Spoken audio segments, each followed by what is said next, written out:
Happy Sunday, everybody. I hope everybody's weekend has been lovely.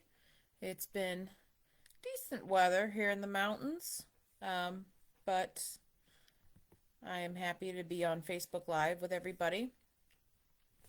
So, I can't believe anyone else surprised, by the way, that it's the middle of May. It's crazy to me.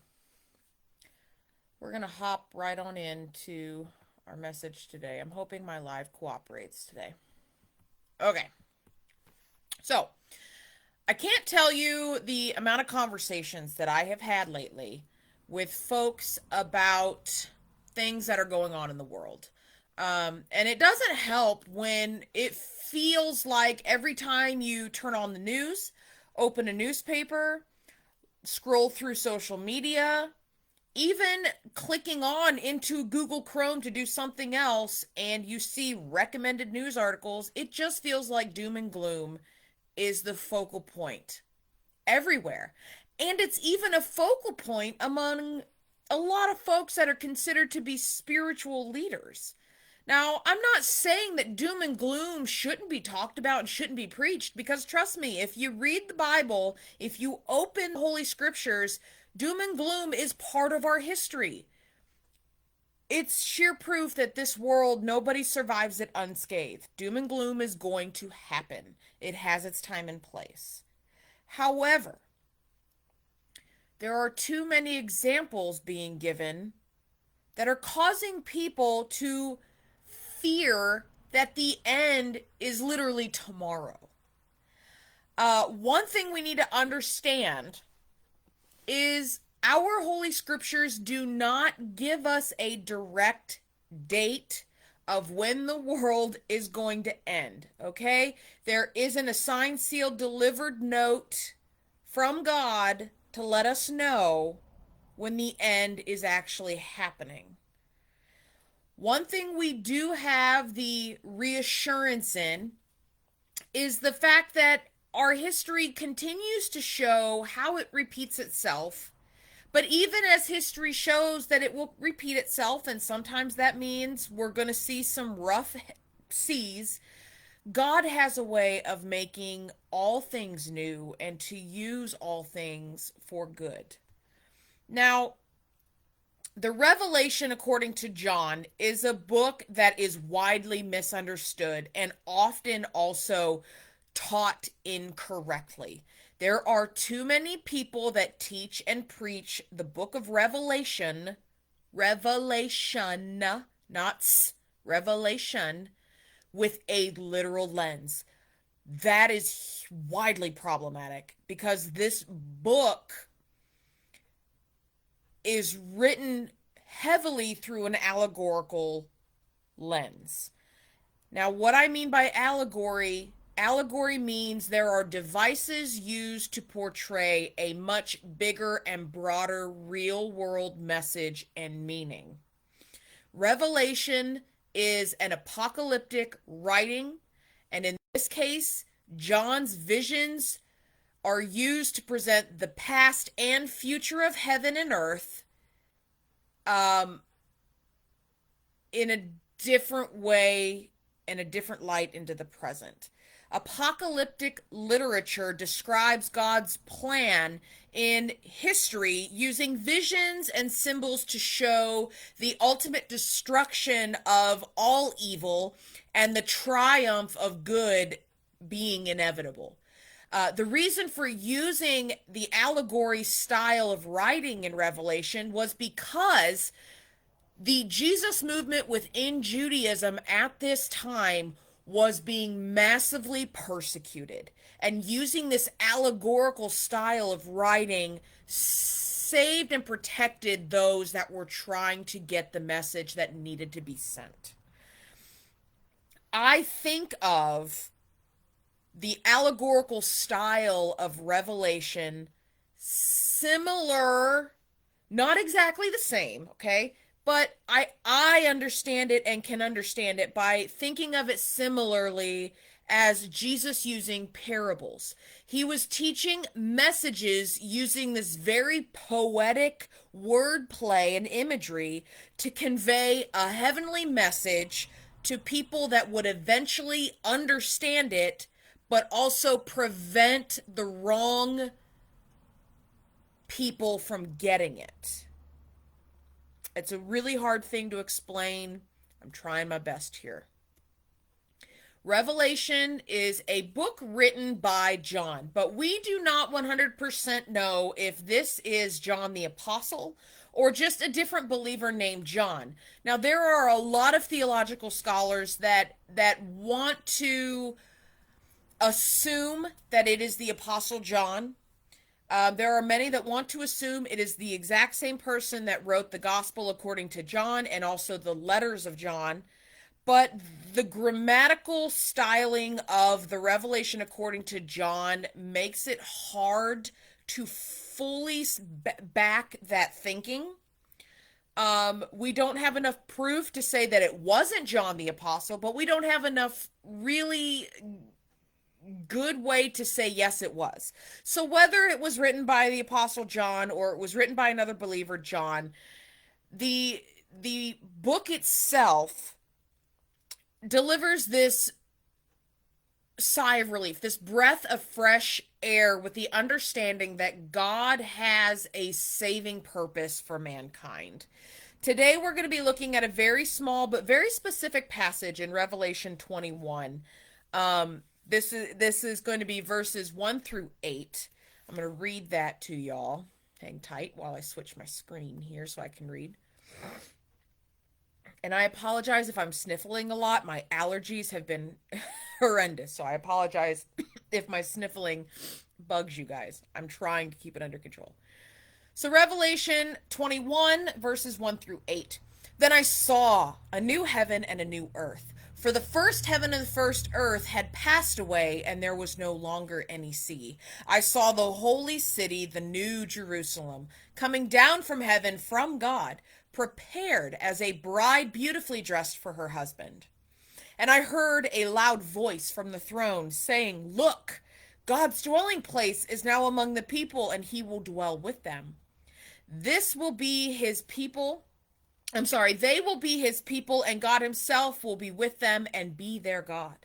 He will wipe away every tear from their eye. There will be no more death or mourning or crying or pain, for the old order of things has passed away." He who was seated on the throne said, "I am making all things new." Then he said, "Write this down, for these words are trustworthy and true." He said to me, "It is done. I am the Alpha and the Omega, the beginning and the end.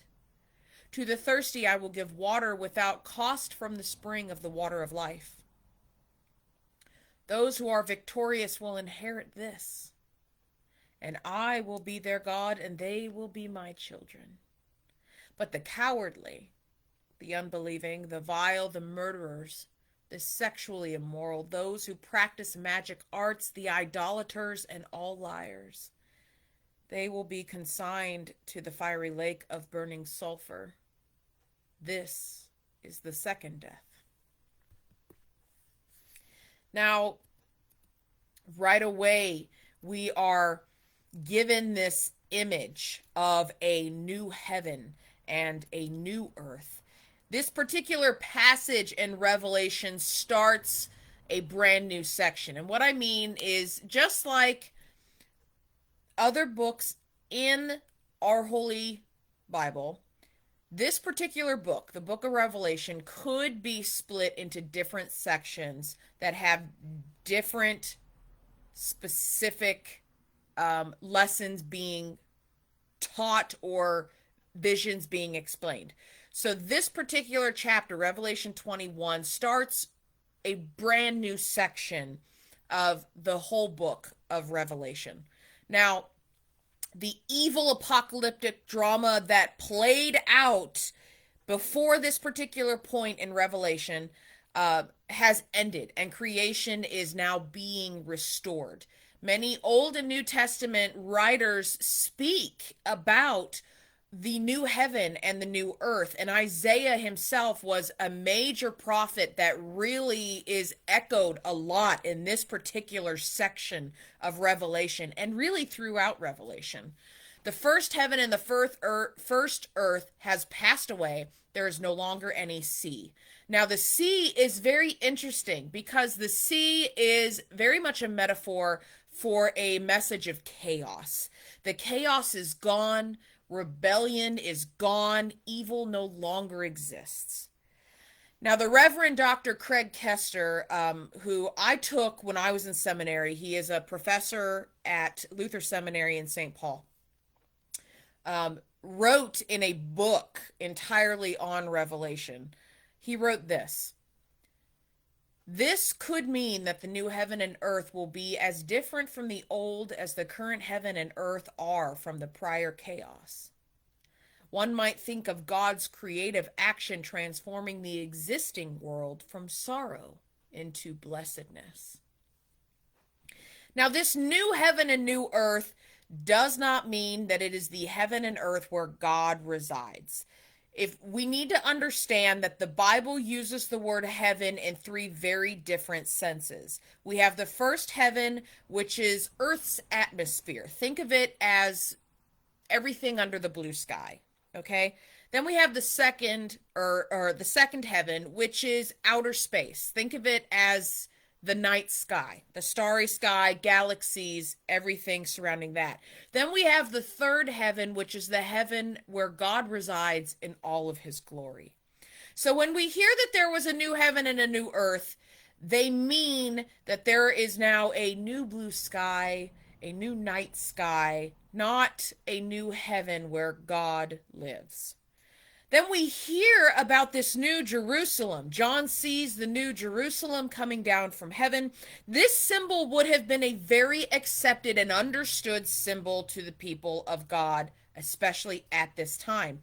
They understood Jerusalem, and it would have been immediately connected to the promise of the covenant, which was a huge focal point for Jewish faith and Jewish hope. Again, mentioning how this new imagery was mentioned by prophets, we can connect this new Jerusalem again back to Isaiah. It recalls how God promised that in creating this new heaven and earth, he would also create a new Jerusalem full of rejoicing, right? This hope that is in this New Jerusalem was a huge realization for John. This new and great city was prepared or created by God and appeared beautiful like a bride to her husband. Now, there was a different great city of Satan, and it is described as a prostitute. But Jerusalem has a completely different description at this point. The wordplay recalls a text, and this recollection surrounds the redemption of Zion. And it goes as, "I will rejoice greatly in the Lord, for he has clothed me with the garments of salvation as a bride adorns herself with her jewels." There is a restoration where there will be no emotional, no mental, no physical pain. It's gone. It doesn't exist. I want you to take a second and really think about that. Think about what an amazing day that's going to be. God will be among us. His dwelling place will be among us. God will wipe every tear that we have. It will be gone. There won't be any more mourning. There won't be any more depression. There won't be any more mental health issues. There won't be any more pain. It's going to be gone. The old order will no longer be normal. There will be a new normal, a better normal. We go on in this part of Revelation and we hear that the one seated on the throne speaks, "I am making everything new. Just as God delivered Israel from Babylon in a new Exodus, we now see God expanding on this. God is now delivering his people to a new Jerusalem. When God delivered Israel from Babylon, he gave people water from a river in the desert. When God delivered his new people to the new Jerusalem, he gave them water of life. I am the Alpha and the Omega, the beginning and the end. God is called first and last by the prophet Isaiah. And in the same context, it says that God declared all things from the beginning. The very first verse of the gospel according to John is, "In the beginning was the Word, and the Word was with God, and the Word was God." Not only do we know that God was present in the beginning, before God created all things, but God was and is present in all things. God creates all things. Then God directs our history towards this defeat of evil and a new creation. He calls all those who thirst. Now, this doesn't mean all those that need a drink of physical water. Those who thirst are those that have no relationship with God. He calls to them to come, to gain relationship with God, to be open to God. God calls us.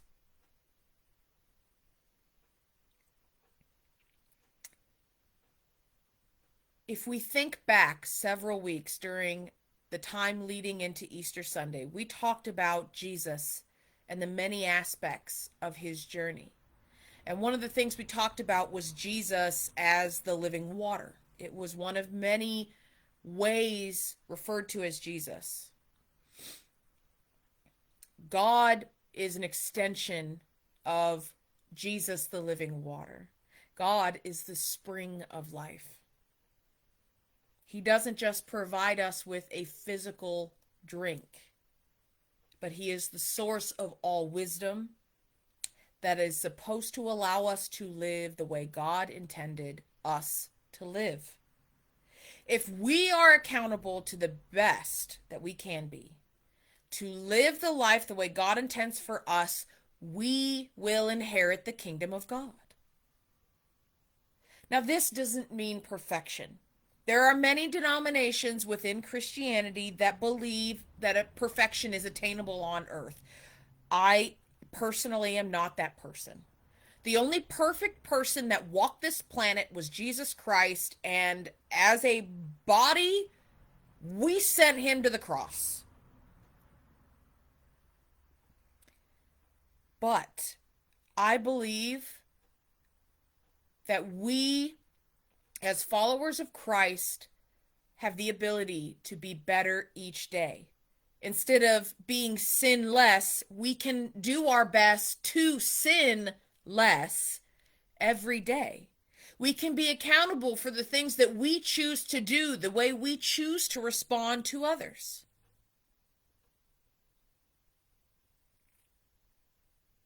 Are we choosing to have more conversation with God, or are we choosing to do things our way?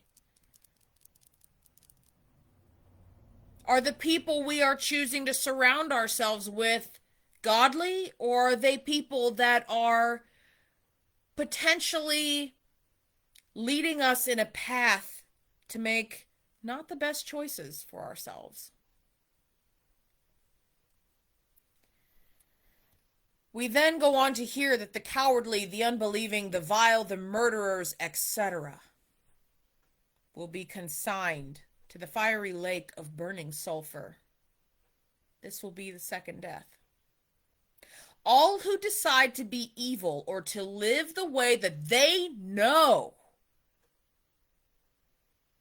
is not the way God intends. Those who decide that doing things their way instead of Yahweh, those who think that judging others because of their choices instead of loving and teaching, they have a very dark ending to their story. We have a responsibility. We live in a world that has information and people expressing their personal opinions all around us. There are ways to take things and twist them and manipulate them and make them look like the truth. We are living in a dangerous time. I can't tell you the amount of conversations I have had with different people around the topic of the world is coming to an end.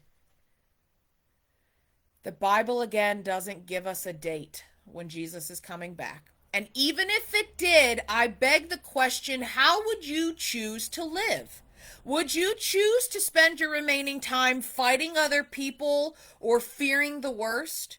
Or would you spend the rest of your time doing the work you were called to do, using the spiritual gifts by the Holy Spirit given to you to make a difference in the world? Being a coward at this point does not mean being timid.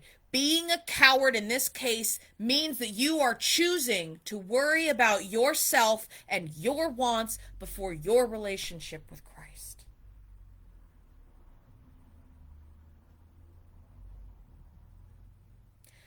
Something was shared with me from a women's convention, and I'm just going to share a brief part of this with you. It says, "It is hard to imagine the future home we will have with Jesus. It will be far greater than we can picture and far more magnificent than words can describe. Though the prophetic nature of Revelation can be difficult to understand, we can trust that the words are true. Christ's return will be exciting."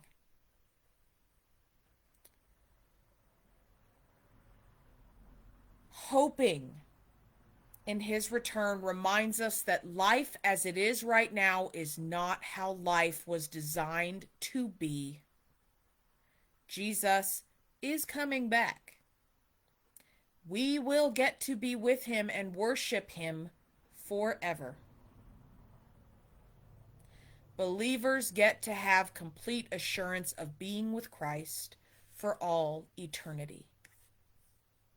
Now, although we can argue and fight among the different denominations within Christianity on who is going to make it to heaven, who's going to be denied, grace wins over everything, we need to only preach grace. Yes, there is grace, but we are still accountable for how we choose to have a relationship with God. Are you going to choose to take everything that you have for granted? Are you going to choose to take the fact that Jesus sacrificed his entire life to give you the chance into the kingdom of heaven, for you to have a fresh start each and every day to do better and be better? Are you going to take that for granted? Jesus can make every bad decision we have made in our life and use it for good if we only are accountable for what we do and to do our very best to move forward and be better every day. Reaching folks that maybe are making the same mistakes we have already made and saying, hey, you are not worthless. You are not a bad person. You have the ability to be better. What are you going to choose to do? Are you going to make things new every day? Each one of us has that option. I hope everybody has an amazing week ahead. See you sometime later.